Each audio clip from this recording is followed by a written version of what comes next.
Hey, Shalom, Most High in Christ bless, man. You got Captain BENZION here, man, with another episode of What Christianity Never Taught You, all right? What Christianity never taught you, and that is about thanksgiving. Not Thanksgiving, but thanksgiving, all right? So it went from Thanksgiving to Thanksgiving. Thanksgiving is Thanksgiving. I just put it like that. Thanksgiving is Thanksgiving, man. So, hey, we're going to go through the scriptures today to show you that Thanksgiving is evil. There's no coincidence it comes right after what? Halloween, right? It's the next holiday after Halloween, man. Thanksgiving is just as evil as Halloween. But, you know, you got our people, especially black folks, you know, you tell them it's evil, they be like, no, that's not what I celebrated for. That's not what it's about to me. It's about coming together. It's about family time. It's about this. It's about preparing for Christmas. They just give you another wicked excuse on why they celebrate it. Don't get me wrong. Hey, we used to celebrate it. Matter of fact, give me that. Let me open up right quick. And what's that? Is it Titus 3:3? We were one time foolish, or is that 1 Timothy? Which one is it? All right, Titus, read that. The book of Titus, chapter 3 and verse 3. Listen. For we ourselves also were sometimes foolish. See, we ourselves, man, we were sometimes foolish. We was caught up in Christianity. All right. Christianity, we're going to show you, is a bloody religion. It's a demonic religion. All right. And we ourselves one time was caught up in this. Come on.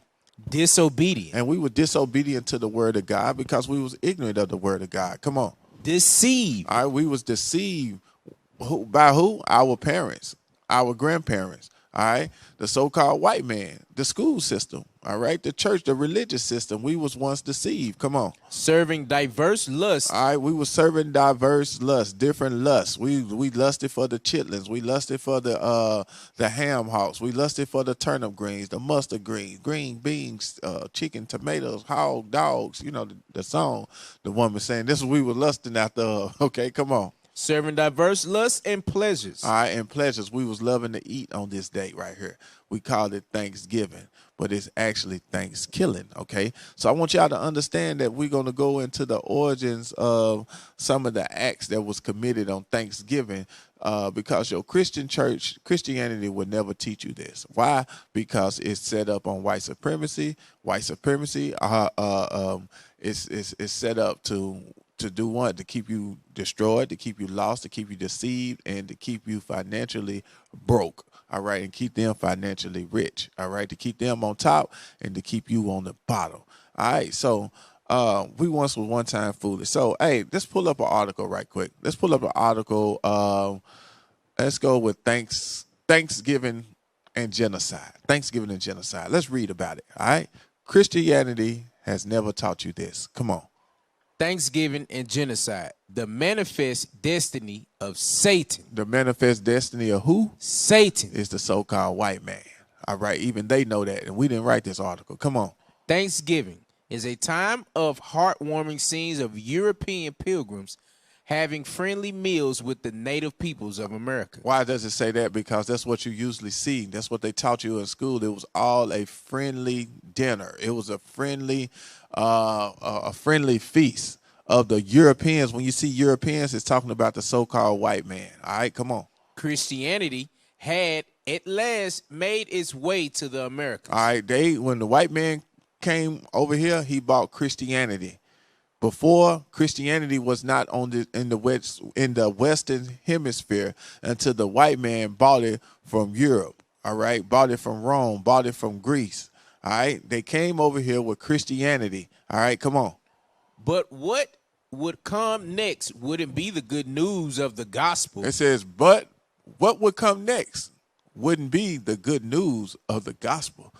All right, so when they got here, you know, they what it's saying is that they was Christians. They were so-called Christians, but what come next, it wasn't the good news of Jesus like they like to preach today. Come on. The good news of the gospel, Jesus Christ and his kingdom. And what that wasn't what was next. All right, this is what the article said. Come on. Over the next 400 years. Now, it's a 400-year span. Come on. America would experience the longest and most devastating genocide. The most devastating genocide. That's the killing off of a people, man. Come on. the world has ever seen. The world has ever seen. It didn't say nothing about the Jewish Holocaust. It's talking about when the white man came to this side of the world. It said what? It's the most devastating genocide the world has ever seen. Come on. All in the name of God. All in the name of God. Now, hey, let's take that down. We're going to come back to this article. I want to pull a scripture right quick. Let's go to the book of Psalms right quick. Give me 55 verse 20. Because what we are reading is biblical, that what these people have done, they was going to do, and they're still doing it to today. All right, let's read about it. The book of Psalms, chapter 55 and verse 20. He hath put forth his hands against such as be at peace with him. All right, so he had put forth his hand as such that be at peace with them. Because when they came over, our people, they was peaceful. All right, the northern kingdom that was over here, they was peaceful, all right, with the white man. Come on. He hath broken his covenant. And that's what they have to do. When you be at peace with them, they break their covenant. They act like they're your friend. They'll break their promise that they made with you. Come on. The words of his mouth. And the words of his mouth, come on. Were smoother than butter. All right, the words of this so-called white man's mouth was smoother than butter. He knew how to talk his way into getting things. All right. But he knew how to bring certain things from Europe and stuff like that, and he would what you call bribe the Indians. He would bribe them, right? His words were smoother than butter. Come on. But war was in his heart. But war was in his heart. War was in his mind. All right. He would give them gifts. He would give them all type of stuff that he would bring back from Europe. All right. And what was war in his mind? It was what to take the land. That's what he had. And we're going to bring that out in some of these books. We're going to show you that when the conquistadors, the Spaniards, when they came on this side of the earth, they thought they was in heaven. They never seen such a beautiful place. And we're going to read about that in the scriptures as well. All right, come on. Was that it? His words were softer than oil. All right, his words were softer than oil. He knew how to speak. He was very delicate in his speech when he dealt with the Native Americans that was here. All right, come on. Yet were they drawn swords? Yes, were they drawn swords? Meaning it was war all the time in his mind when he came to dealing with the Native American Indians that was here. Christianity is not going to teach you this, all right? You're going to continue to celebrate Thanksgiving, all right? And you're going to get put to death, all right, if you continue to celebrate the genocide of the Israelites, all right? Now go back to the article, please.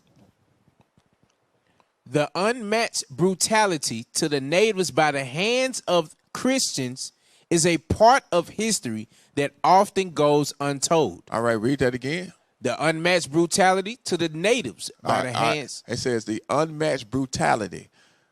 The unmatched brutality, it says by to the natives, meaning the Native American Indians, the northern kingdom that was here, meaning Gad, Reuben, even Issachar, even Zebulun, Asher,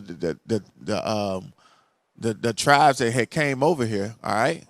By the hands of the Christians. By the hands of the damn white man. Come on. Is a part of history that often goes untold. This is why the name of this segment, this is what Christianity would not teach you. All right, but we're going to talk about it and we're going to teach you today. Come on. And it's covered up by the patriotic red, white, and blue. And that's the American flag. It's covered up by the patriot. We didn't write this article. It's covered up by the patriotic red, white, and blue, meaning the American systematic way of teaching. America's democracy. Come on. The extermination of natives started with Christopher Columbus' arrival in San Salvador in 1492. All right, they said that's when it started, but I believe it started before, probably a little bit before that. Christopher Columbus, you had America Vespucci, you had Hernando Cortez, whatever their names are. Y'all know the Spaniards. They taught that in school, but they never taught of the heinous crimes that they committed against the people to gain the land. All right, come on. Later, European Christian invaders systematically murdered. They did what? Systematically murdered. They systematically murder, just like they do today. They systematically murder. They still systematically murdering us today. Right. All right, come on. Additional Aboriginal people. All right, come on. From the Canadian Arctic to South America. They said from Canada all the way to south to Brazil to Peru, all the way to the bottom. All right. They use warfare. They use what? Warfare. They use warfare. Come on. Massacres. Massacres. They went in and just killed villages of people. Come on. Death marches. Death marches. Come on. Forced relocation to barren lands. Destruction. So they made them leave their good lands and they forced them to a barren land, meaning it wasn't good. Like, you know how they, some of the most beautiful lands in America. That's why they came over here and they took this. They seen how beautiful it was. Now they go and they go to the vacation in it. Cancun and they go out to Nevada and they go out to the Smoky Mountains, the Appalachian Mountains.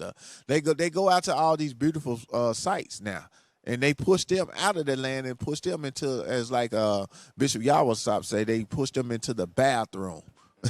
It's like they come take over your house and make you live in the bathroom with doo-doo and piss all in the toilet. Come on.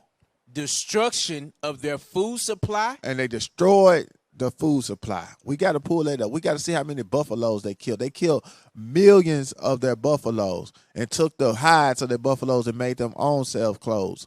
All right? They killed the buffaloes. They ran them off the cliffs. They ran them off into the canyons and stuff and killed them. Come on. And poisoning. And then poisoning them. They gave them blankets with smallpox. All right? That's called genocide on one people, man. This is crazy. Christianity never teach you about this. All right, so we're going to talk about it today. Come on, keep reading. This stuff is getting good. Come on.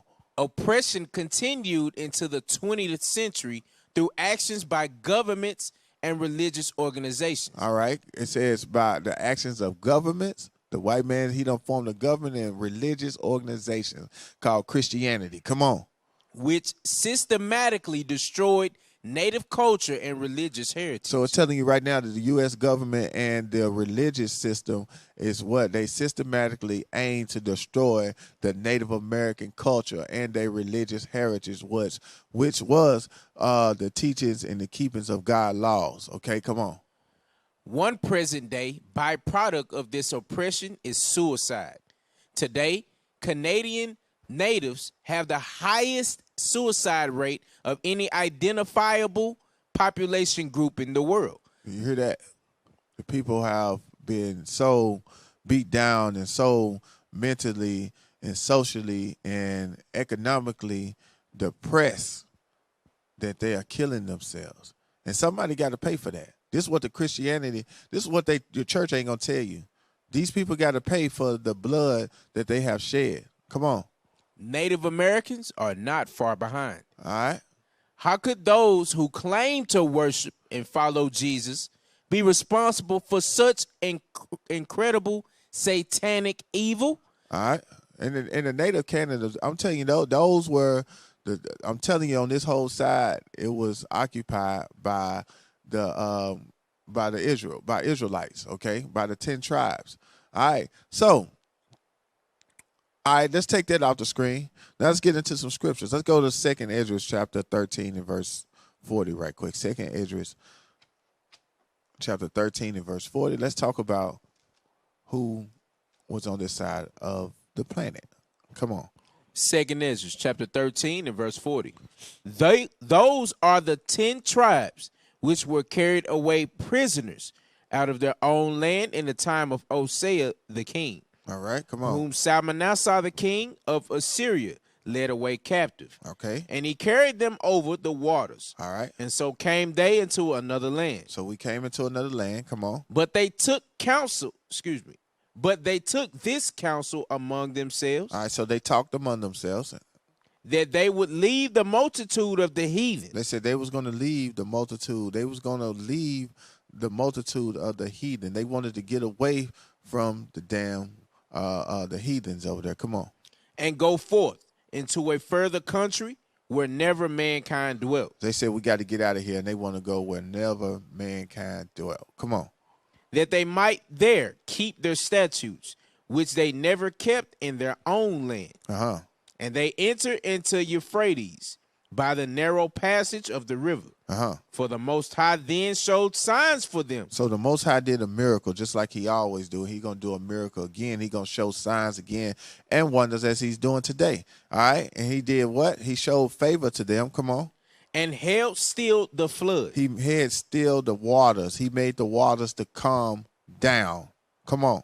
Till they were passed over. Until they got to where they was going. Come on. For through that country there was a great way to go. Because it was a long journey for our people. Come on. Namely, a year and a half. Namely, a year and a half, y'all, to get from that part of the earth to this side. Okay, come on. And the same region is called Arsareth. And the same region is called Arsareth. Look up the word Arsareth. All right, because Christianity won't teach you this. Look up the word Arsareth and give me the correct definition right quick for the people that may be looking and tuned in and taking notes and may think that we don't know what we're talking about. So the 10 tribes, all right, they wanted to go to a country where never mankind dwell. The Most High pulled a miracle off. He held the water still for them. They got to this land called Ashereth. All right, let's see what Ashereth means. The first paragraph. Arsareth, the name of the land beyond the great river, far away from the habitation of man, in which the 10 tribes of Israel will dwell, observing the laws of Moses until the time of restoration. All right, so that was, read it again. The name of the land beyond the great river, far away from the habitation of man. All right, so we're reading about Ashereth. All right, come on. In which the 10 tribes of Israel will dwell. All right, the 10 tribes of Israel, the northern kingdom, they came over here to dwell. Come on. Observing the laws of Moses. And they did. They observed the laws of Moses. They was keeping the Sabbath day. They was wearing fringes. They was keeping the laws of Moses. Come on. Until the time of the restoration. All right, until the time of the restoration. Come on. According to 4th Ezra, 8th chapter, 45. Columbus identified America with this land. All right, Columbus even identified America with Austria, just to show you that these were Israelites that was over here. All right, and that Columbus them done this thing too. All right, so, all right, let's back out of that. Let's go to Deuteronomy. Did we finish Ezra's? Yes, sir. All right, let's go to Deuteronomy 33. Deuteronomy 33, and we're going to go with verse 1, then we're going to go down to 20. This is the book of Deuteronomy, chapter 33 and verse 1. All right, just to prove that we are these people that was here. Come on. And this is the blessing wherewith Moses, the man of God, blessed the children of Israel before his death. All right, so this was the blessing that he got. Give me verse 20. Verse 20. And of Gad, he said. And of Gad. Gad is the so-called Native Americans that was here. Come on.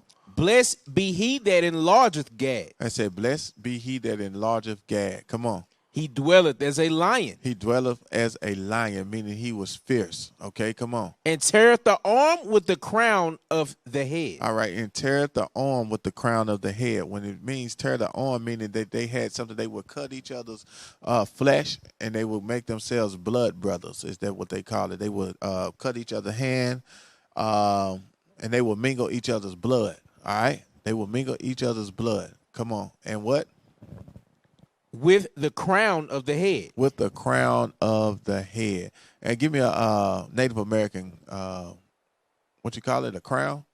Yes, sir. Let me see. Give me an image of it right quick. Right there. All right. Now read the scripture again. Deuteronomy chapter 33 and verse 20. And of Gad he said, blessed be he that enlargeth Gad. He dwelleth as a lion, and teareth the arm with the crown of the head. And with the crown of the head. That's what that was the Northern Kingdom's crown. All right. You see it. You have any more pictures? Go to some more pictures right quick. Yeah, that's a crown.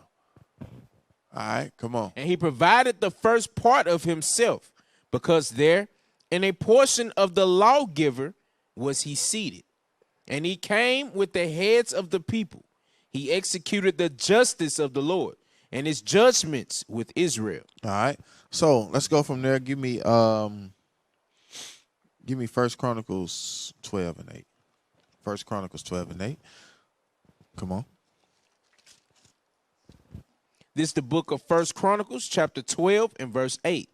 And of the Gadites. Another Gadites, that's the northern, the Native Americans, all right? The North American Indians. Come on. There separated themselves unto David and to the hold to the wilderness men of might. All right, so these Gadites, they was men of might. Come on. And men of war. And they fit. they was men of war. What? Fit for the battle. They was fit for the battle. They was always in shape. They was fit for the battle. That's why the North American Indians, they were the last tribes to be conquered. All right, they were the last tribes to be conquered, and the white man had to get help.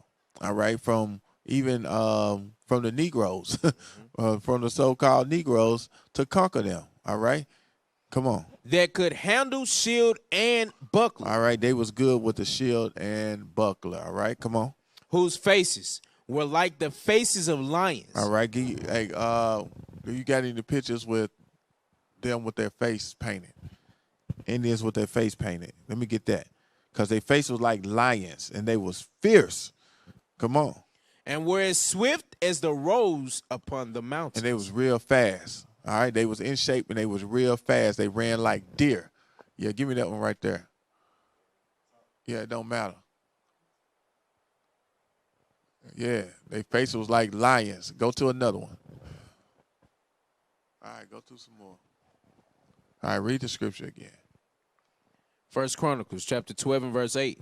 And of the Gadites there separated themselves unto David, and to the hold to the wilderness men of might, and men of war fit for the battle. Okay.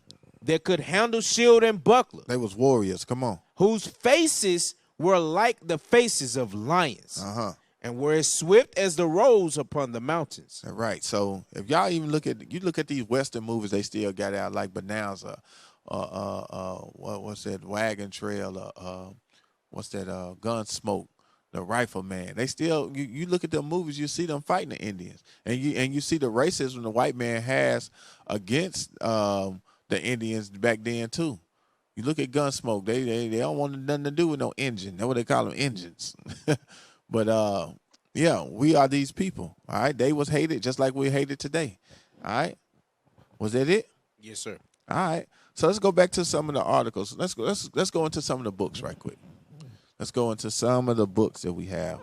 All right. So we're gonna go into the book, The Origins of the American Indians by Lee E. Huddleston. All right. So hey, read that first paragraph right quick. Chapter 1. Nor are they idolaters. Vespucci also observed that the Indians of Brazil were ignorant of religion. All right, so Vespucci, it's talking about America Vespucci, and he was what? Observed that the Indians of Brazil were ignorant of religion. Meaning they were not Christians when they got here. All right, when America Vespucci got here, Christianity was not here, as we brought out earlier. All right, Christianity was new to this side of the world. Come on. The belief that the Indians were inferior to Europeans, no doubt, predominated. Uh-huh. After all, the Indians did not live according to Christian ideas. Did y'all hear that? The Indians didn't live according to the white man's ideas. They followed the laws of Moses, all right? They followed the Bible. That's what they did. Understand that, all right?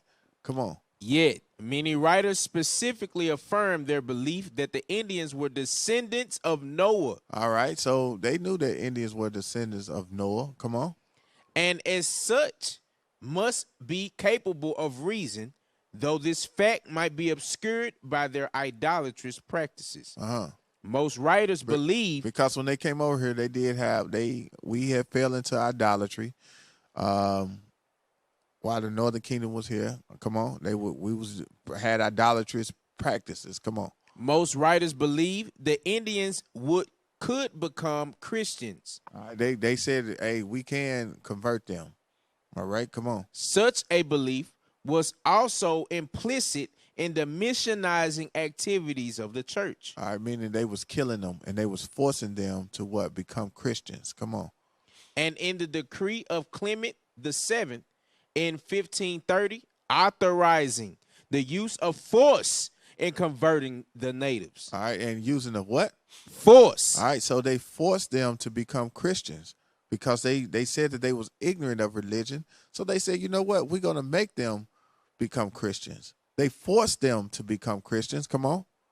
Paul III made it explicit in his bull Sublimis Deus of 1537, which states that the Indians are truly men and are not only capable of understanding the Catholic faith, but desire exceedingly to receive it. All right. Now you're talking about they desired. They did not desire. It was forced upon them after they done seen their family members get killed. They done seen their caciques, they chiefs and their kings, all right, and get killed. Then they started consent to it.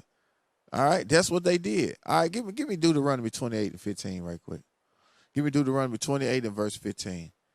This was all part of the curse. See, when they came to this side of the earth to keep God's laws and they fell into idolatry, the curse still followed them. They could not escape the curses of God by coming to this side of the earth, all right, by coming to the Western Hemisphere. When you break God's laws, statutes, and commandments, God don't care where you at. If he told Moses to tell you not to do certain things, he don't care where you at. He going to bring these curses upon you. Now read Deuteronomy 28 and 15. Deuteronomy chapter 28 and verse 15. Come on. But it shall come to pass, Meaning in the future, come on. if thou wilt not hearken unto the voice of the Lord thy It God, don't matter where you at. If you don't listen to God, if you on the planet Earth, come on. to observe, to do all his commandments and his statutes, which I command thee this day, that all these curses shall come upon thee and overtake thee. All right, so all the curses was going to come upon the Israelites and overtake them. Come on. Give me verse 64. Verse 64. Because we just read that they was forced, all right, to become Catholic, all right, and that's why a lot of these Northern Kingdom, these tribes, like you got Issachar, which are the so-called Mexicans, you got Zebulun, you got Naphtali, you got Manasseh, which are the Cubans, you got Ephraim, which are the Puerto Ricans, and these people they practice the Catholic faith to this day, and they believe in it, Virgin Mother Mary and all that this idolatry stuff today. All right, come on, read Deuteronomy chapter 28 verse 64. And the Lord shall scatter thee among all people, from the one end of the earth even unto the other. All right, so the Lord was going to scatter us among all people. All right, this is why they ended up over here. All right, they ended up on this side of the earth. All right, the Lord was going to scatter us. Come on. And there, when you got to where you was going, come on, thou shalt serve other gods. we was going to learn to serve other gods. We was going to be forced to serve other gods. Come on. Which neither thou nor thy fathers have known. All right, we didn't know about no other gods. We didn't know about the gods that the Catholic God, the Catholicism God, the white Jesus, Mother Mary, all this stuff. We didn't know nothing about this. Come on. Even wood and stone. Even wood and stone. In this case, it was the wood. It was the wood. All right. That they were serving, which is Christianity, which is Catholicism, which is the Catholic doctrine. Okay. All right. Now let's go. Since we're in Deuteronomy 28, give me verse 30 right quick. Verse 30. Because this all happened to the northern kingdom of Israel. Come on. Thou shalt betroth a wife. All right, they was going to betroth wife. You can best believe when Vespucci and the rest of them got over here, they seen how beautiful the Native Americans are. You know, they are some beautiful people. If you look, we are the most beautiful people God created. Whether it's from the tribe of Judah, Benjamin, and Levi, or if it's from Ephraim all the way down to Naphtali. We are the most beautiful people. And guess what? The white man is the most lustful, the most the most evil, demonic man. You know, he sit up there and raped our women and killed them. All right? Done all type of atrocities to these women to this day. We'll read it again. Thou shalt betroth a wife. See, Christianity ain't gonna tell you this stuff. That the Israelites was going to be promised to marry a woman. Come on. And another man. shall lie with her. But the white man was gonna come and lay down with her.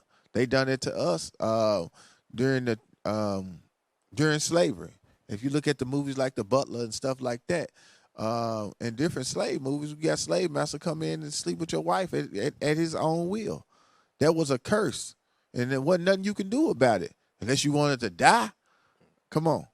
Thou shalt build an house. The Bible said that you was going to build a house, just like they do today. You got the Native Americans, you got the Puerto Ricans, you got the especially Issachar, which is so-called Mexicans. They building houses like crazy all throughout America right now. They building houses. If you go to a job site anywhere in America, you're not going to find a job site full of white men. You're not going to find a job site full of women, white women, black women. You're not going to find a job site full of Negroes, which would be African American members,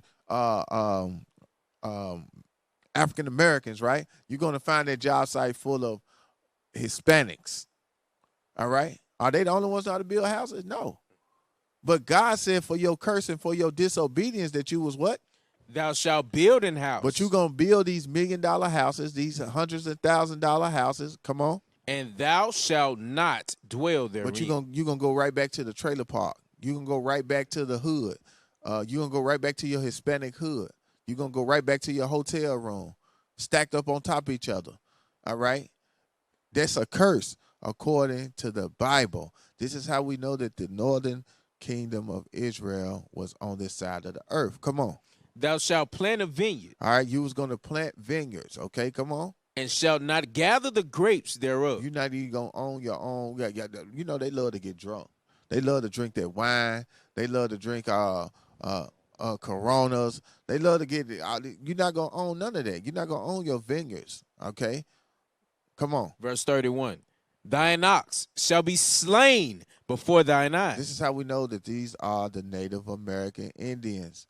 The oxen, all right, they're bulls, they buffaloes, all the cattle was slain before their eyes. Come on. And thou shalt not eat thereof. And they was not able to eat of their own meat, from their own animals. Okay, come on. Thine ass shall be violently taken away from before thy face. Right. The white man, when he came and seen the horses, the donkeys, all that, they took it. Just look at the cowboy movies. You see the horses running around, the white man rounding them up. Just look at it like it's theirs. That's what they do. Come on. And shalt not be restored to thee. And you still ain't got it back to this day. It has not, your 40 acres and a mule, Negro, your 40 acres and a mule has not been restored to the so-called African Americans or the Hispanics. All right? It hasn't been restored. All right? So the Bible says that.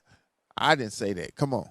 Thy sheep shall be given unto thine enemies. All right? Your sheep, meaning your cattle and stuff like that. Because sheep is a form of a cattle. It was going to be given into your enemies. Come on. And thou shalt have none to rescue them. And thou shalt have none to rescue them. You still ain't got your cattle back to this day. You're still not producing your own milk. All right? And if you do, you got to pay taxes on it. You're not producing your own slaughterhouses where your meat, you can cook and cut your own meat and stuff. I'm talking about on a big scale. I'm talking about on a enormous scale of reproduction to society. You're not doing it. Why? Because the Bible said what? Thy sheep shall be given unto thine enemies, and thou shalt have none to rescue them. Because no one can rescue it.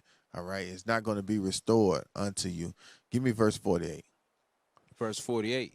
Therefore shalt thou serve thine enemies. And just like we are serving our enemies as African Americans, the Hispanics today are serving their enemies as well. And you know, a lot of these Hispanics too, and Native Americans as well, they think they white. You know, you got the $5 Indians that came along. Give me that article. You got $5 Indians, these fake Indians. You know what I'm saying? And they got these people thinking that they white, just like the Hispanics and especially the Puerto Ricans. They think they white. All right? They don't understand. Well, some of them are because of the conquistadors or the Spaniards or whatnot. But the vast majority of them, their fathers are from the tribes of Israel. All right? Come on. What is a $5 Indian? So when you got to remember this stuff. When you see you'll see a white man. He a damn redneck, got a damn rebel flag in the damn car, and on the front of his truck, on his jacket, on his motorcycle patch. And you ask him, he'll say he's a damn Cherokee Indian. Man, you the damn devil. You a $5 Indian. Come on. It may be fashionable to play Indian now, but it was also trendy 125 years ago. They say it's probably cool now. They can welcome and say, you know what? Hey, I'm an Indian. If they would have said that stuff a long time ago, hell, the damn Cowboys would have killed them. They hated the Indians. They hate them. Come on.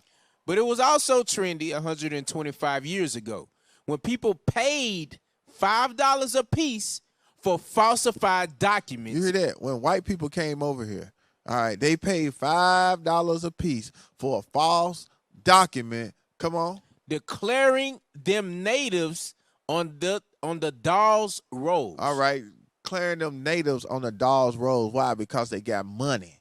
They got money. All right, so they would pay $5 to become a $5 Indian. So you got a lot of damn white people walking around here right now talking about they are Indians. And they got these damn fellas and dream catchers all in their car and all in their damn yard and everything. They walking around and, you know, got fringes on and everything. Talking about they a $5 Indian because they got their hair in a ponytail. For real, it's crazy.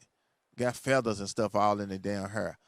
They are $5 Indians, meaning they are fake. Come on, read. These so-called $5 Indians paid government agents under the table in order to reap the benefits that came with having Indian blood. Right. So to have Indian, when they started coming over here, it was benefits. I wish I had the article. I read it once before on how much money that they was getting to be a $5 Indian. I think they was giving them like grants, like $500. They was giving them grants, man. It was giving them a jump start from coming from Europe to over here. All right. What's that? What's it? All right, pull it. Read that right there. How much money do you get for being Cherokee Indian? A Cherokee born today would stand to receive at least $168,000 when he or she turns 18. Hey, man, I'm an Indian. Hey, I'm Gad, man. Yeah. I'm Gad. I ain't Judah no more. My name BENZION Gad, man. They need to give my money. $168,000. I need that.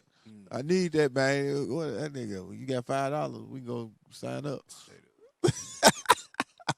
Hey, come on, read, bro. The tribe pays for financial training classes for both high school students and adults. It is not a requirement that tribal members drawing checks live on the reservation, though approximately 10,000 do.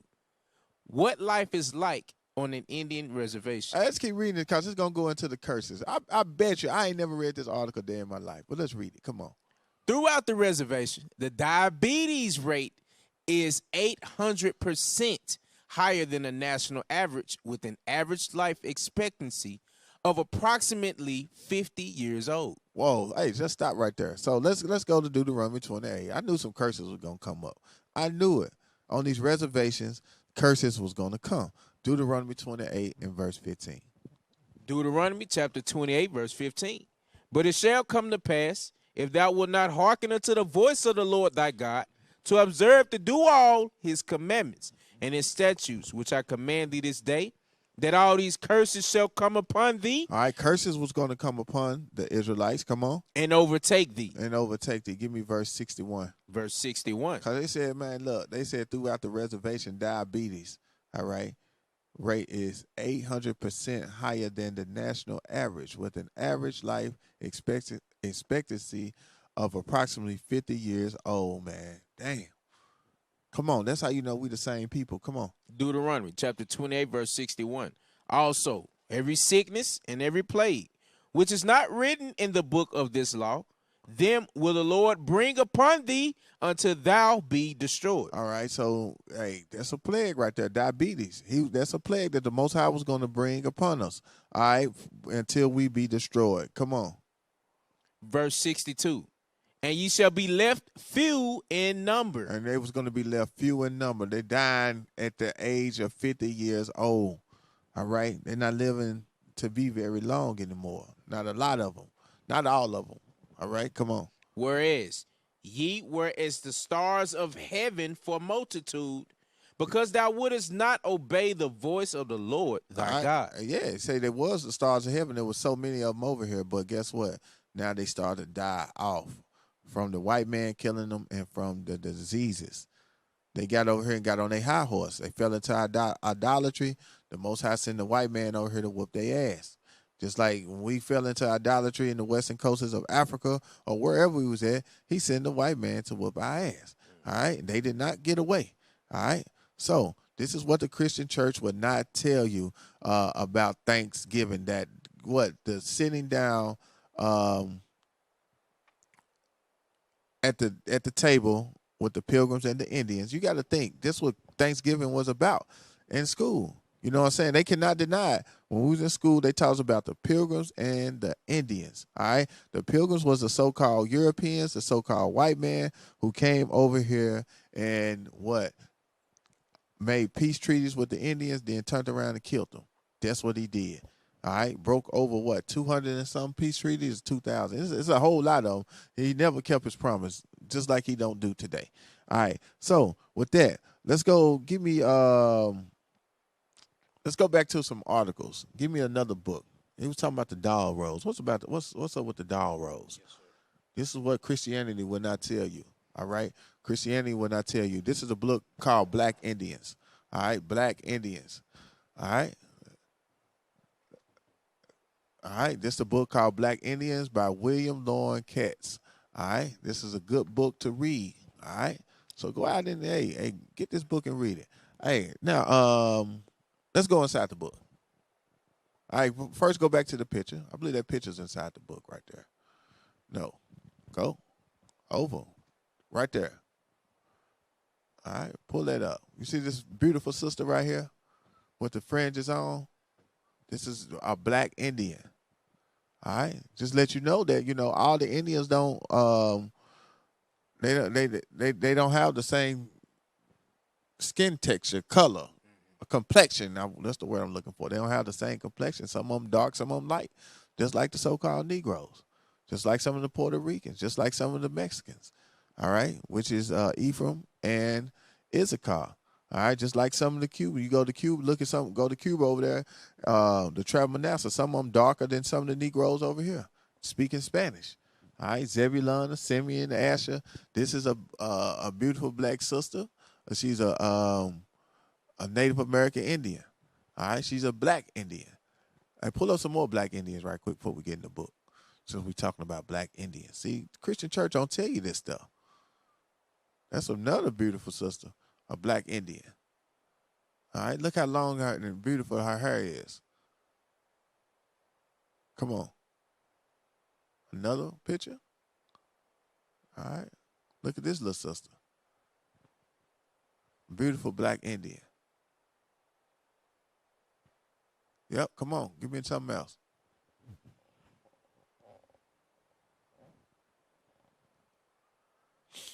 That was all the pictures? No, huh? All right. Beautiful Black Indians. Come on. All right, so let's go into the book. Let's read about, what's that, the Doll Rose? The Dolls Act, yes, sir. The Dolls Act. Let's read about the Dolls Act, all right? All right, read that right there. The Dolls Act. Go ahead.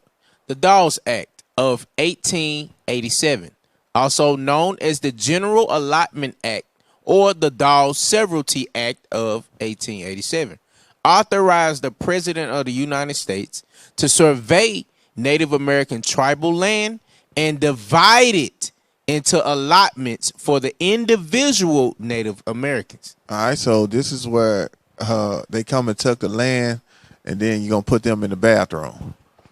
And they made a list, and they kept up with all of the Native American Indians, all right? And this is how they got their money, all right? This is how they get their casinos. All this stuff they got today, they are as part of the Dolls Act, all right? They traced their bloodline until the white man came and defiled the bloodline for $5 and said that they was. It's crazy, but come on, let's read it out the book. All right, let's read out of the book. Black Indians, page 208. In 1887, Congressman Charles Dawes' General Allotment Act, also called the Dawes Act, passed Congress to civilize, Christianize, and reform savages. Indians. Oh, no, hold on. Read that again. Read that part again. The Dawes Act passed Congress to civilize. To do what? Civilize. That sounds like Willie Lynch. They always think that we're uncivilized people when you're not white and you ain't precious and you're not going by worshiping their white Jesus or damn Mary. They feel like they gotta make you civilized. Come on. Christianize. And they want to Christianize you. All right. They want to make you and force you to worship white Jesus. Come on. And reform savages. All right. Reform savages. Come on. Indians, Dawes said, had to learn selfishness. Did you hear that? Come on. And this meant cultivate the ground. All right. They had to cultivate the ground. They had to do hard labor. Come on. Live in houses, ride in Studebaker wagons, send children to school, drink whiskey, and own property. Congress struck a lethal blow at centuries of Native American identity, philosophy, religion, culture, and community. Was that it on that? No, sir. Come on. The Dawes Act also ordered the largest American property transfer in history on the claim Native Americans could not take care of their land. Did you hear that? So this is what the white man always do. He speaks smooth words. He came over here now. He come over with an act saying that they were not taking care of the land. They can do it better. And this is what the white man do. This is what these people got to pay. I'm going to tell you. I'm going to pull out some scriptures here in a minute. It's going to tell you these people got to pay for what they done. Come on. Next paragraph. In less than half a century, indigenous Americans lost 90,000 acres of land. Man, read that part again. You see the white man? He did what? He took. Read that part again. In less than half a century. This is what Thanksgiving about. I'm telling y'all, y'all celebrating the damn the destruction of your own people. Come on. In less than half a century, indigenous Americans. It said less than half a century. How many years a century? 100. So less than 50 years. It took them 50 years to do what? Indigenous Americans lost 90,000 acres of land. 90,000 acres of land. Come on. 2/3 of what they own. 2/3 of what they own, they lost it. Do y'all understand that the white man, I'm telling you, watch these cowboy movies. They was taking people's land. Come on. 90,000 people became landless in the country of their ancestors. Oh, man, give me Psalms 49:11. They became landless. Man, I'm telling you, these people got to pay, bro. It's like, and they know this. They know they got to pay. It's like, I always look at it like this. It's like if I had a car, right? And somebody came and stole my car. Matter of fact, they robbed the whole car lot, right? They just took the whole damn car lot. They took all the cars out the car lot. And let's just say this 1972.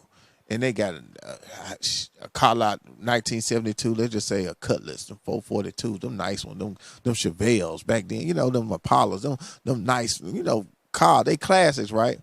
And just say they just stole the whole lot. And matter of fact, they went in there and killed everybody that worked in there. And it was your family. They killed everybody that worked in there, right? And then that's what they do. They take the cars, right, and they put them in the garage. And they write a note. And they tell the history on how they got that car and put it in the glove department. And they sit up there and leave the car in the garage with the note in the damn glove department, let's say for 30 years. So let's say 50 years. It go from 1972, whatnot, all the way, let's just say, to 2022. Let's just say that. How many ever years, right? And you go in your, look in the garage and you say your grandparents died and You go look in the garage and say, whoa, Daddy got a 72 Chevelle in here. He said I can have it. And you happy, you go telling everybody, you even drive it around town, and you look in the glove box, and there's a letter in there. In the glove box, it tells exactly how in the hell you got the Chevelle. Now, what a good Christian supposed to do? Because the letter say they went into the damn car lot place and they killed everybody and took the damn cars. You read this, blood still on the damn paper. The blood stains on the damn paper, on the key ring. And you read this, the Christian thing to do would be to what? Call the damn cops, turn your damn self in, turn your granddaddy in. If he died or not, whatnot, at least get the damn car out of your possession because you know it wasn't gotten lawfully, right? It's the same thing with America. It's the same damn thing. Somebody got to pay for what we're reading because they came over here and took this land, right? Passed it down to their grandkids. Now their grandkids going around saying, this land is your land, my land in your, from California to the New York Valley. You know how I know that damn song? This land was made for you. They made me learn that damn song in the damn second grade, and it never, look, I'm telling you, there's some brainwashing white supremacy stuff. You know what I'm telling you? They make you stand up and pledge allegiance to the damn flag, the red, white, and blue flag. They want you to feel proud about something they have taken. I'm telling you, God is going to destroy these people for what they have done. Just like I was giving the scenario about the car, man, you better get the damn car back to where it belongs. The people you stole it from, you need to give it back. The people that you stole this land from, you need to give it back to them. Because we're going to read in a minute, if it's you found in your hand, you're going to get put to death. I'm telling you.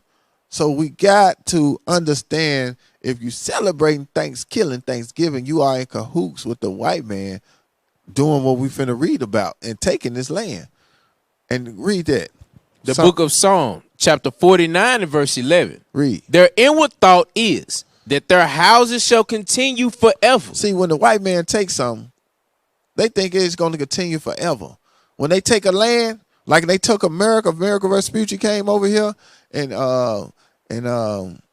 took this land, or you go just look around your county, or you look around your streets, street sign numbers, or the county or the cities and stuff, they all named after somebody.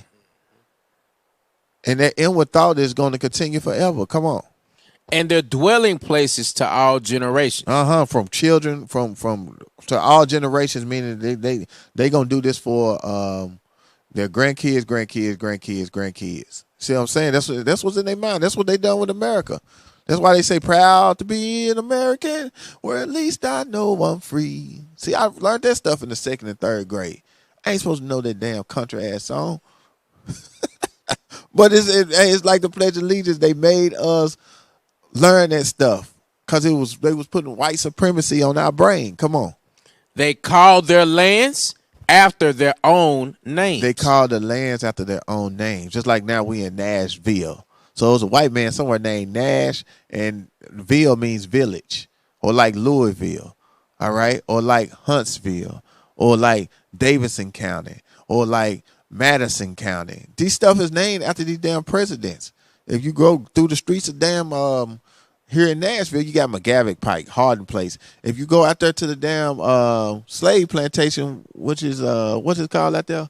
Belle Meade slave plantation, and you'll read about the McGavicks, how they had slaves. You'll read about the Hardings. They was two families that married, intertwined into each other, and they owned Nashville back then. And now they got parkways named after them. You got interstates. You got expressways named after them. All right? Why? Because the Bible said that they think that stuff going to last forever. But it ain't going to last forever. I'm telling you now. When Christ coming back, we tearing all of it down. Right. It ain't going to be a such damn thing as no damn Nashville. It ain't going to be a such thing as no Jackson. What do you think a town named Jackson from? From Andrew Jackson? Got to be. You know what I'm saying? They think that stuff going to last forever. That's what the Bible say. Read it again. Their inward thought is that their houses shall continue forever, and their dwelling places to all generations. They call their lands after their own names. That's what they do. They call their lands after their own names. Just look on the map. They call their names after their lands after their own names. They have left some names like after the Cherokee Indians or the Seminole Indians. They have left some of the names in these counties and states and stuff after them, but they don't own it. They done took it. I'm telling you, they don't own it, and they have taken it from the Native American Indians. And this is what you're celebrating when you're celebrating Thanksgiving. Now let's go back to the book. Or did we finish the book? No, sir. In less than half a century, indigenous Americans lost 90,000 acres of land. And the white man took it and named it after themselves. Come on. 2/3 of what they owned. 90,000 people became landless in the country of their ancestors. Come on. Millions of acres passed to eager white homesteaders. Read that again. What? Millions of acres. Not hundreds, not thousands, but millions of acres. Come on. Passed to eager white homesteaders. Right. To eager white homesteaders. Like what's them boy's name on Bonanza? The damn Cartwrights. Yeah, like the damn Ben Cartwright now. They just took it. They was eager homesteaders. Come on. Seeking their American dream. They were seeking their American dream, and they got it.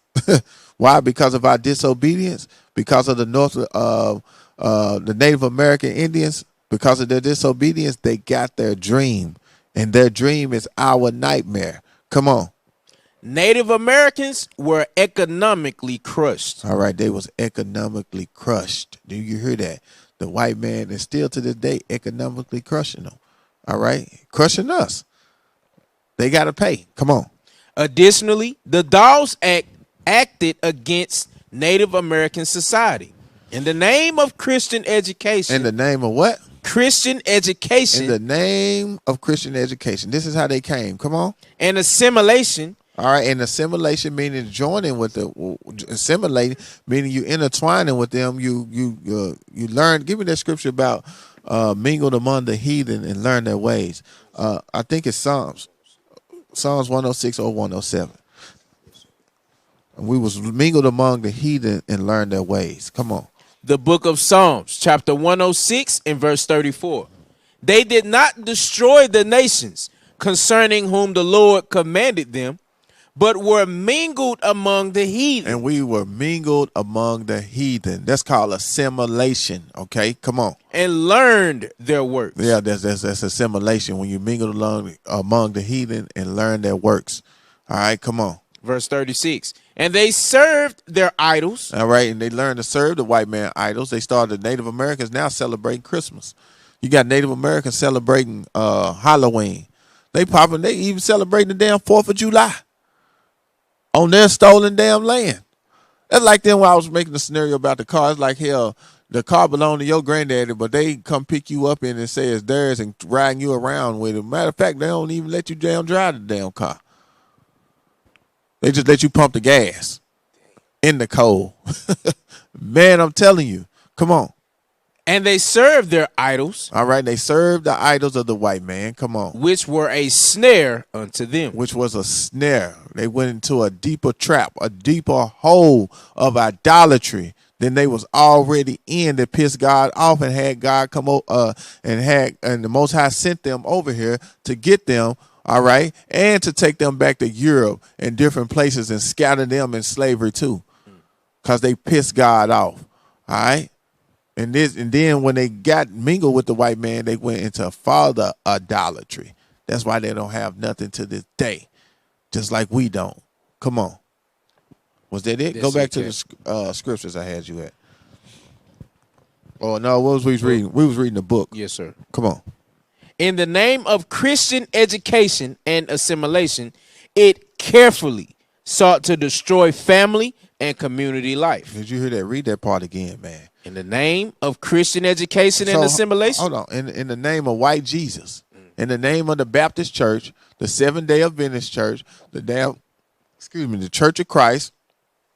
It carefully sought to destroy family and community life. All right. It said it carefully. it carefully, meaning they took crafty counsel. All right.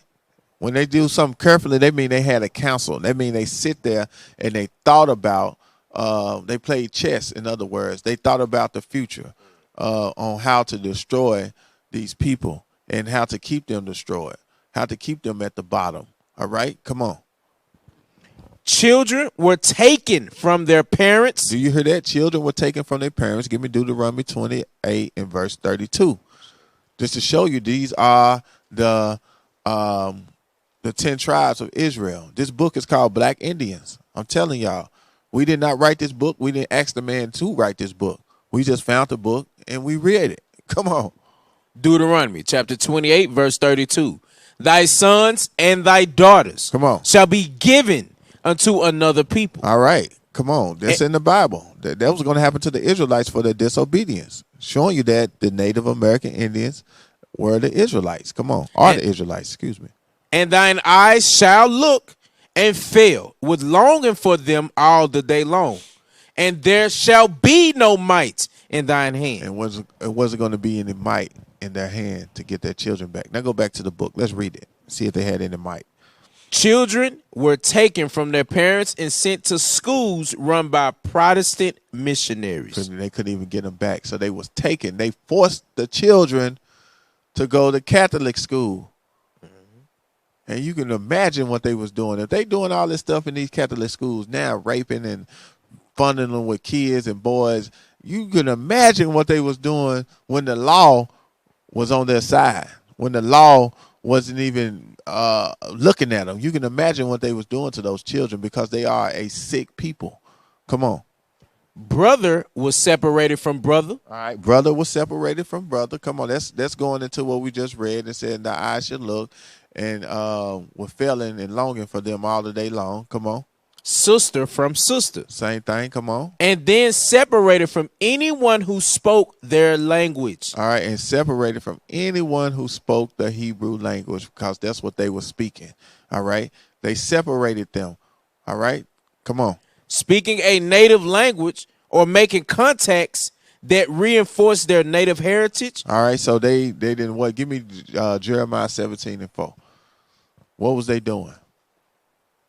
See, I can imagine when the 10 tribes, they got to this side and they seen how beautiful it was. You know, they were so excited and they started to building and cause that book is in the American Holocaust, what we're going to read in a minute, how beautiful it was over here. And they got beside themselves. They fell into idolatry and they didn't think the Lord was going to judge them, but the Lord judged them. Come on. The book of Jeremiah, chapter 17 and verse 4. And thou, even thyself, shalt discontinue from thine heritage. So we just read in this book called The Black Indians where the white man was forcing the North American Indians, the Native American Indians, to what? Discontinue from their language, all right, to discontinue from their heritage, all right, to discontinue from their God, made them serve the damn white man as their God, even took the kids, all right, and forced the kids to go to their schools to learn about a white damn God. Come on. From the heritage that I gave thee. All right, from the heritage that the Lord gave us, we discontinued it. Because when they went into the river Euphrates and, and the Most High formed a miracle and he stopped the troubling of the water and let them get through there, all right, the Most High sit up there and gave them, when they came over here, they had their heritage. But they got over here and they messed up and God made them to discontinue from their heritage. And you got damn Native American Indians right now will argue to this day that they are not the Israelites and they are not our brothers and we are niggers and they are white people. I'm telling you, come on. And I will cause thee to serve thy enemies in the land which thou knowest not. And look, and now they'll sit up here serving their enemies in the land that they know is not, because they came over here, they found the new land. First they didn't know nothing about it, but now guess what? They serving their enemies. Come on. For ye have kindled a fire in mine anger. All right, now, why? Because God is angry with them because they fell into idolatry. All right, now go back and read in the book. Speaking a native language or making contacts that reinforce their native heritage were severely punished. Read it. You just started somewhere. Just read the thought before that. Brother was separated from brother, sister from sister. This was all to get them to bow down to white Jesus, Christianity, and white supremacy. All right, come on. And then separated from anyone who spoke their language. They done us the same way. When we came from the western coasts of Africa, these people done us the same way. I'm telling you, in 1619. Come on.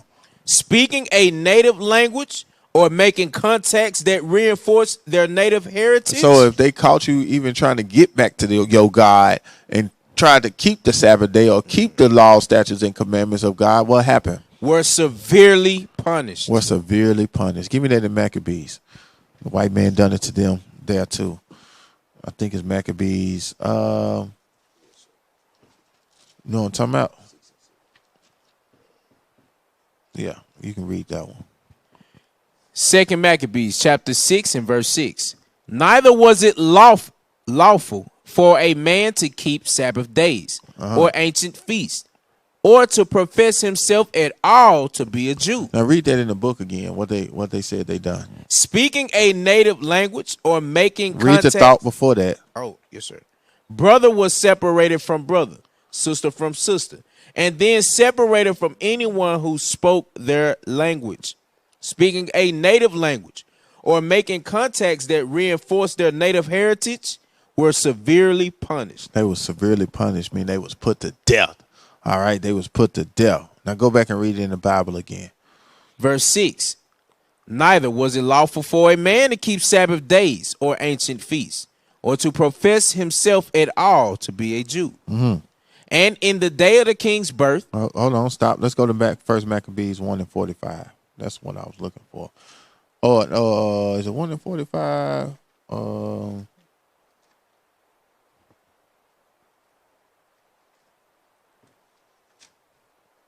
Let's go to 1 and 40. Let's start with 1 and 49. Yeah, First Maccabees 1. Let's start at 45. First Maccabees chapter 1 and verse 45. And forbid burnt offerings. Hold on. Let's start at 41. Yes, sir. Because King Antiochus, these are the same white people. I'm telling y'all. These they ancestors. All right. This is how they know to even do this to the Indians or do this to us as well, because they read and understood their history and who they were. They said and Antiochus or Antiochus, however you want to say his name, he did it, so we can do it. Let's see what he done. First Maccabees chapter 1 verse 41. Moreover, King Antiochus wrote to his whole kingdom that all should be one people, and everyone should leave his laws. All right, now go back to the book. Go back to the book and read up. Yes, go sir. Up before the brother part. Yeah, go up before the brother part, because he told them the same thing.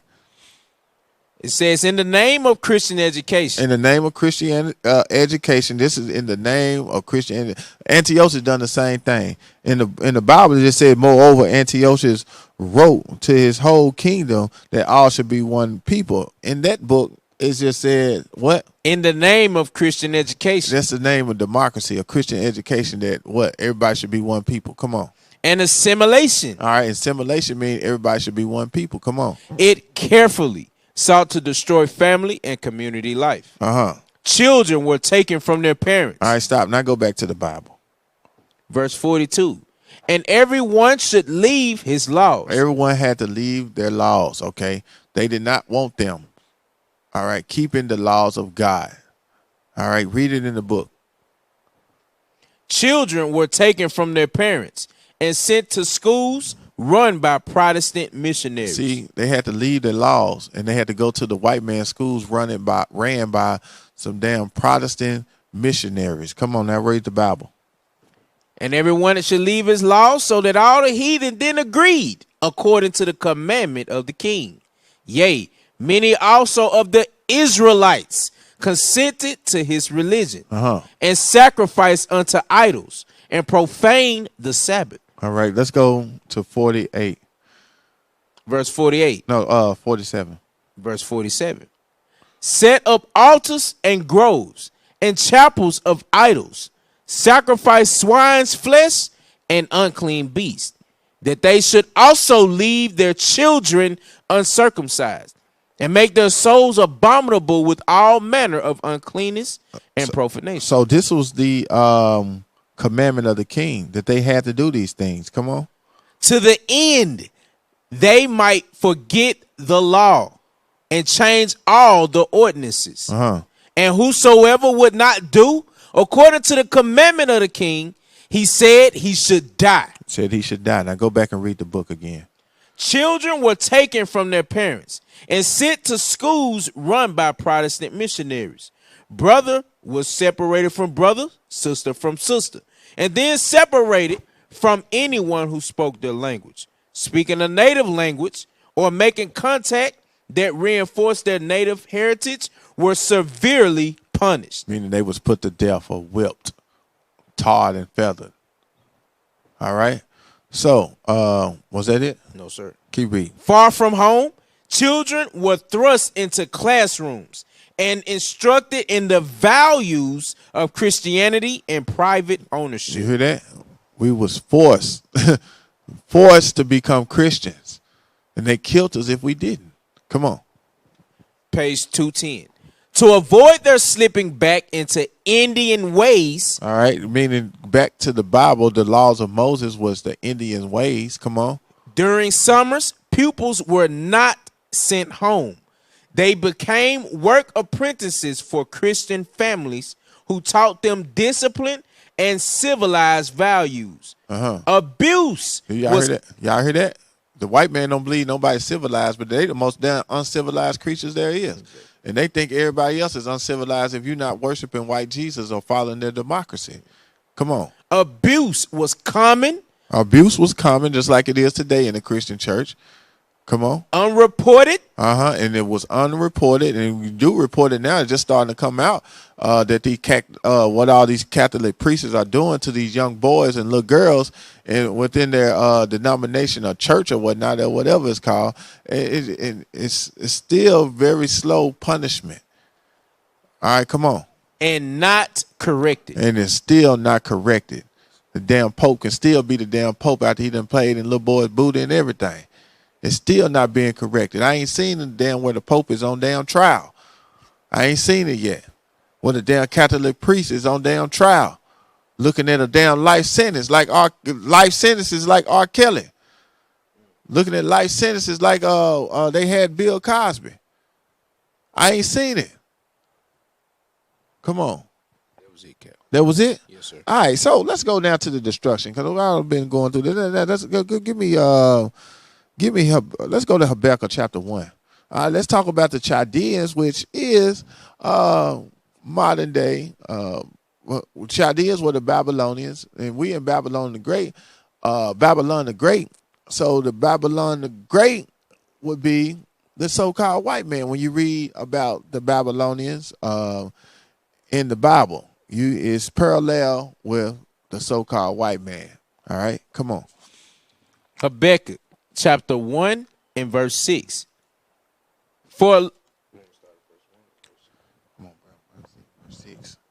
Verse 6. For lo, I raise up the Chaldeans. So he raised up the white man. Come on. That bitter and hasty nation. All right, because they are bitter, they liars, and they hasty nation. They nosy as hell. They just, look, man, they quick to do everything. They in everybody's business. Come on. Which shall march through the breadth of the land. All right, and they march through the breadth of the land from North America to South America, from South America all the way up to damn Canada. They march through the breadth of the land. Come on. To possess the dwelling places that are not theirs. All right, and to possess the dwelling places that are not theirs. This is what the white man did, just like the Chaldeans did. All right, they go and they looking for stuff that's not theirs. They are thieves. They are robbers. All right, they are liars. All right, come on. They are terrible. They are. They said they are what? Terrible. They terrible too. Come on. And dreadful. And they dreadful, meaning they evil. They wicked as hell. Come on. Their judgment and their dignity shall proceed of themselves. Did you hear that? Their judgment and their dignity is going to proceed. They're going to bring them own selves into destruction because they greedy as hell and they wicked as hell. Come on. Verse 8. Their horses also are swifter than the leopards, All right, their horses are swifter than the leopards. Come on. and are more fierce than the evening wolves. Uh-huh. And their horsemen shall spread themselves, and their horsemen shall come from afar. They shall fly as an eagle. Are they going to fly as well? An eagle. They're going to fly as an eagle. Look on back of the damn dollar bill. Look in the damn federal courtroom. Look on the side of the mailbox. Look on the mail truck. All right? Their sign is always the eagle. They even got a clothing brand called American Eagle. They know that their sign is the eagle. All right? And they was going to be powerful. That's why they coming on these horses from all over. And they what? They shall fly as the eagle. And they a bird of prey, meaning they take what they want. They marching through the bread of the land to take what they want like an eagle would. Come on. That hasteth to eat. Uh-huh. They shall come all for violence. And they should come all for what? Violence. They should come all for violence. So when they came on this side of the earth and speaking those smooth words, they came for violence. They came to take the people's land. All right. They came to take the people's land. They came to kill the people. All right. They had war in their mind. They came for violence. Come on. Their faces shall sup up as the east wind. All right. And they shall gather the captivity as the sand. Uh-huh. And they shall scoff at the kings. And they're going to scoff at the kings. They sit up there and scoff at the real kings that was on the side of this earth, just like they scoff at us today, that we the kings of the earth. But they tell us that we ain't nobody. We niggas. We spicks, wetbacks. We coons. We're nothing.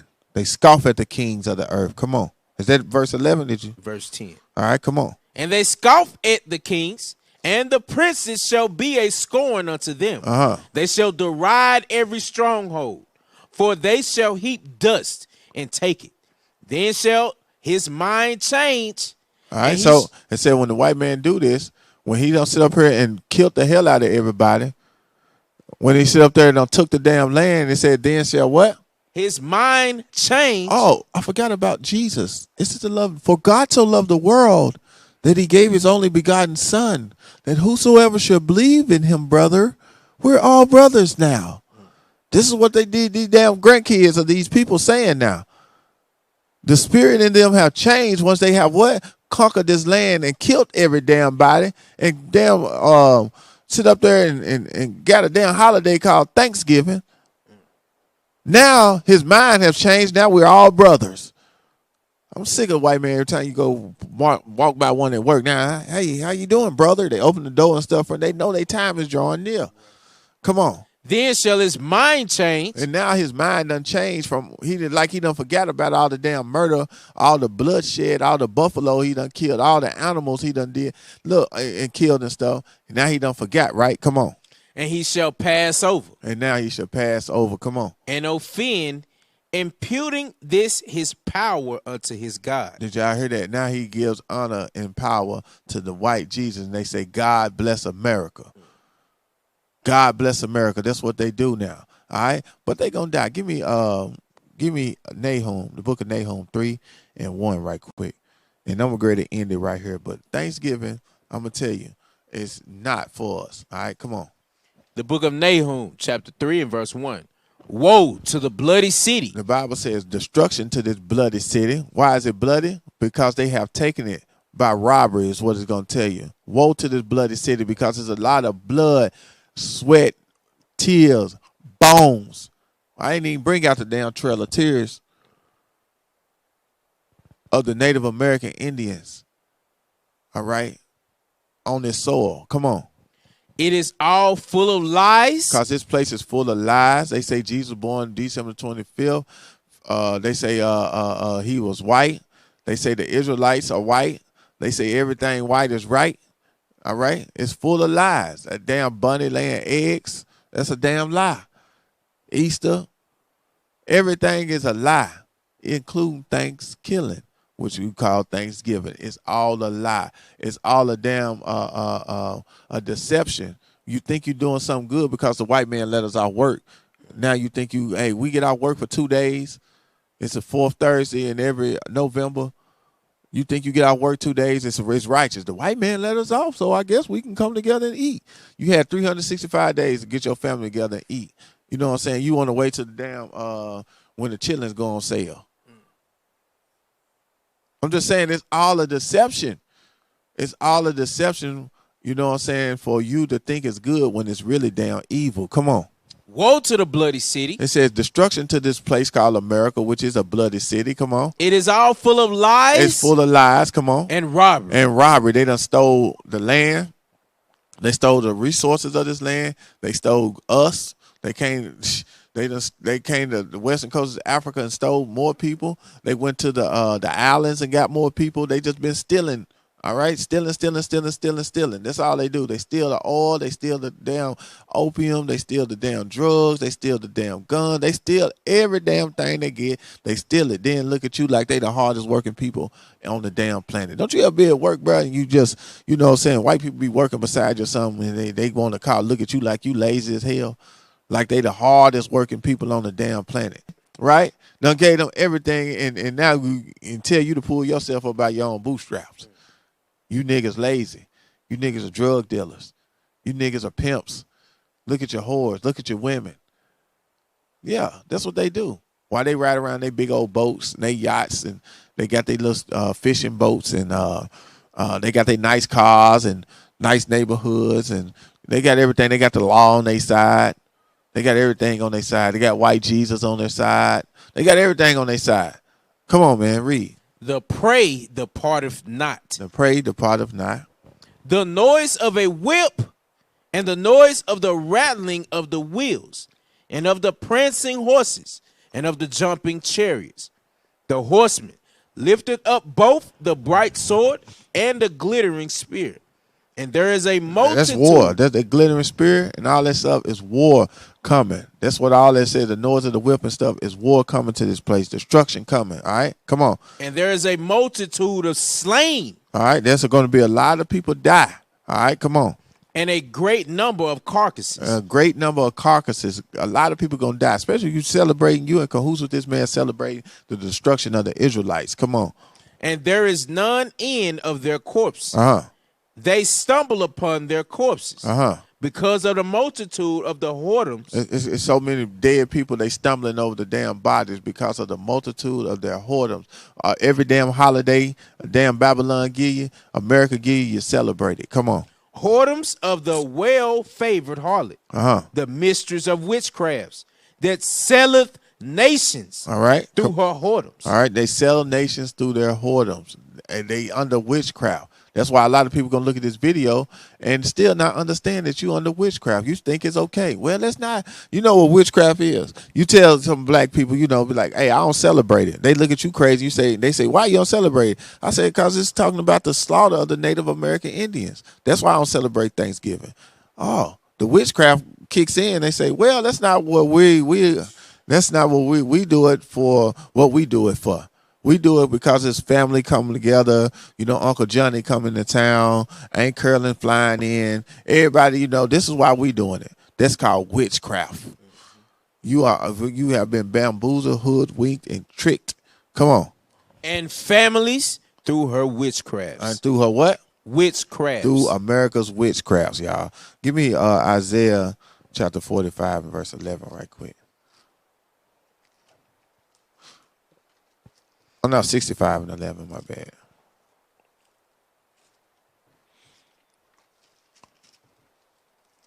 Isaiah chapter 65 and verse 11. But ye are they that forsake the Lord, that forget my holy mountain, that prepare a table for that troop. All right, so read this again. Read it again. Isaiah chapter 65 verse 11. But ye are they that forsake the Lord. All right, so ye are they that forsake the Lord. Israel, come on. That forget my holy mountain. Which is Israel, come on. That prepare a table. That's called Thanksgiving. You prepare a table. You put the chitlin, green beans, hog maws, dogs, cats, all this stuff on the table. Hell, they don't even add a lobster boil now. They even eat shit on Thanksgiving. Hell, they eating crabs and stuff with corn in it, potatoes. All right, got the whole house smelling like booty and coochie. Booty from the chitlins, coochie from the seafood. I don't get it. It's messed up. Come on. That prepare a table for that troop, and that furnish the drink offering. That troop is who was that? Was it Andrew Jackson and the F Troop? Was it Jackson? Andrew Jackson and that troop, is talking about let's just say the American soldiers or the people who came over to take the land. They prepared a table for them. All right, come on. And that furnish the drink offering unto that number. Therefore will I number you to the sword, and ye shall all bow down to the slaughter. Because when I called, ye did not answer. When I spake, ye did not hear, but did evil before mine eyes, and did choose that wherein I delighted not. All right, so he don't delight, all right, in those feasts. Give me that in Amos, chapter 3. And I'm finna go to end it, because you can go on and on about this. Is it Amos 3? I delight 5 and 21. Yeah, read that. The book of Amos, chapter 5 and verse 21. Read. I despise your feast days. You hear the Lord say he hate and he despise your Thanksgiving. He despised your Thanksgiving. Come on. And I will not smell in your solemn assemblies. He don't smell in your solemn churches, your assemblies. You sitting up there and having these Christmas dinners and Thanksgiving and birthday dinners, anniversary dinners, every kind of dinner you can think of, but the dinners that you're supposed to be having in the Bible, like the Passover, like the Feast of Dedication, like your New Moon feast. He despised all those other feasts, man. Come on. Though ye offer me burnt offerings and your meat offerings, I will not accept them. Just saying though, you want forgiveness of your sin. He ain't gonna forgive you. All right, come on. Neither will I regard the peace offerings of your fat beast.